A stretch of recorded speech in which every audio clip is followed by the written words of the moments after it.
अस्सलाम वालेकुम जी, आपका होस्ट सईद अहमद आपकी खिदमत है। हमारा यूट्यूब और फेसबुक चैनल ये है पाकिस्तान देख रहे हैं। लाखों करोड़ों दुरूद हज़रत मोहम्मद मुस्तफ़ा सल्लल्लाहु अलैहि वसल्लम और आले मोहम्मद पर वफाकी कबीना का एक अचानक जो इजलास होता है उसका एलामिया उस तरह तो सामने ना आया, मगर उसकी कुछ हिंट्स है वो मैंने आपके साथ शेयर करने हैं।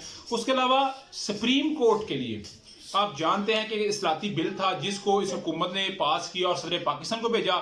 सदर पाकिस्तान ने 10 दिन रखने के बाद जेरे गौर यानी कि उसको कहा कि इसको एक दफा दोबारा से रिवाइज करें, इसके ऊपर गौर करें कि जो आपने इस्लाहात किए हैं वो ठीक किए हैं। एक्चुअली ये जो सदर साहब की इनको बात है ना, सॉरी, कि अलवी नामंजूर अलवी नामंजूर अलवी नामंजूर, उसकी बड़ी वजह यह है कि अगर 184 सब क्लास 3 का फैसला आ जाता है तो आज खुद नोटिस जो है जितने सौ मोटो हैं, चाहे वो नवाज शरीफ साहब के केस के अंदर हुए हैं, वो भी खत्म हो जाएंगे। नवाज शरीफ साहब की नाहली रुकी हुई है इसी वजह से कि अभी तक सदर साहब ने सिग्नेचर नहीं किए। सदर साहब आज सिग्नेचर कर दें तो ये हो जाएगा, ये इंप्लीमेंट हो जाएगा और समझे जो नवाज शरीफ साहब हैं वो अहल हो जाएंगे। तो अभी इसके लिए प्लान क्या तैयार किया जा रहा है?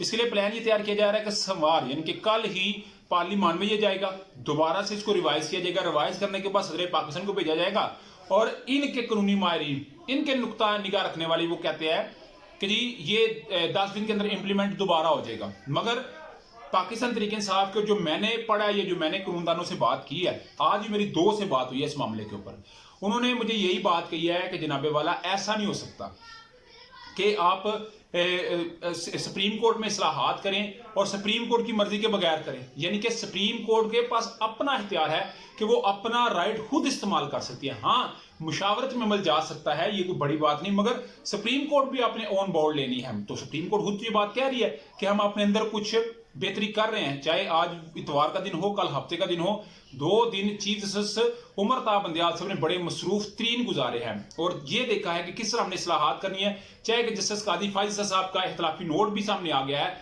जो उन्होंने जिस तरह की बातें की, जिस तरह के रजिस्ट्रार के मतलब बातें की, जिस तरह डायरेक्टर आईटी के मतलब बातें की, जिस तरह शेरकुनी बेंच के मतलब की, जस्टिस जायदुल हसन के मतलब की, जस्टिस मुनीर के मतलब की, जस्टिस उमर ता बंदयाल साहब के मतलब की, सबसे वो ढकी छुपी नहीं है, सबके सामने है। इस पे भी बुर्दबारी का मुजाहरा किया जा रहा है चीफ जस्टिस उमर ता बंदयाल साहब की जानिब से, क्योंकि वो इस्लाहात करना चाहते हैं। तो ये डेफिनेटली इसके ऊपर भी जो है वो अमल पैरा होंगे और इसमें भी कोई बड़ी बेहतरी आ सकती है। वफाकी कबीना में डेफिनेटली यही बात डिस्कस हुई है कि हमने किस तरह इस्लाहती बिल को लाना है, किस तरह हमने इलेक्शन को वीटो करना है, इलेक्शन को वीटो करना है, इलेक्शन से वीटो करना है, किस तरह हमने जो डिफेक्टो वज़ीर-ए-आज़म शहबाज शरीफ साहब उनकी जगह नवाज शरीफ साहब को अहल करना है।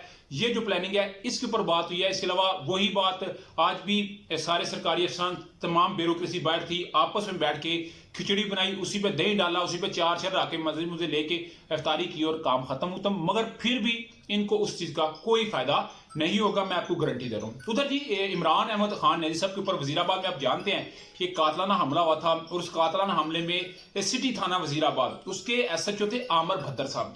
हमारी टीम के मेंबर का मोबाइल गुम गया तो हमने उसकी दरखास्त देनी थी, तो बताया गया कि जिस दिन इमरान साहब के ऊपर हमला हुआ है हम अगले दिन गए थे। ये तो बात हकीकत है, यानी कि हम 4 नवंबर को उसकी एप्लीकेशन लिखवाने गए तो उन्होंने कहा जी कल 3 नवंबर हमले से पहले से ही रोजनामचा सील हो चुका हुआ है। ये हमारा प्रैक्टिकली वर्क वहां पे हुआ। तो आमर बदर साहब जी जब इमरान खान साहब के ऊपर कातलाना हमला हुआ था तो जो एफआईआर काटी गई थी, उस एफआईआर में जो मुदई थे ना, क्योंकि पुलिस मुदैयत में ये काटी गई थी एफआई, तो आमर भद्दर साहब उसके मुदई थे। तो पुरस्कार तौर पे जी उनकी मौत भी कही जा रही है और मैं समझता हूँ शायद ये कोई मुफाकात अमल भी हो सकता है। उनकी हार्ट अटैक से जो है वो डेथ होगी और तहसील है और उसका जो तहसील खारिया जिला गुजरात का हिस्सा है, एक शहर है, गाँव है छोटा सा भद्दर, और एमएनए फयाजुल हसन शाह उनका जो एमपी है लियाकत भद्दर साहब पीटीआई से, वो उनका ये कजन लगता है, तो वो उनकी जो है वो डेथ हो गई है। तो इसमें बहुत बड़ा एक जोल आया है, ये बहुत बड़े एक मुदई थे और बहुत बड़े किरदार थे जिनकी हलाकत हुई है। क्या ये पूरे सरार तरीके से हुई है कि अल्लाह ताला की जानिब से, क्योंकि इमरान खान साहब इससे पहले बात कर चुके हैं डायरेक्टर के एफआई के डायरेक्टर रिजवान साहब और मकसूद चपरासी साहब के मुतालिक सेम इसी तरह का मामला इधर भी पेश आया। आप क्या समझते हैं लाजमी कर शेयर कीजिएगा। आगे वीडियो पसंद है तो फिर चैनल को लाइक सब्सक्राइब अपने दोस्तों से शेयर कर लीजिए। नेक्स्ट तक के लिए होस्ट को इजाज़त, अल्लाह का हमें अस्सलाम।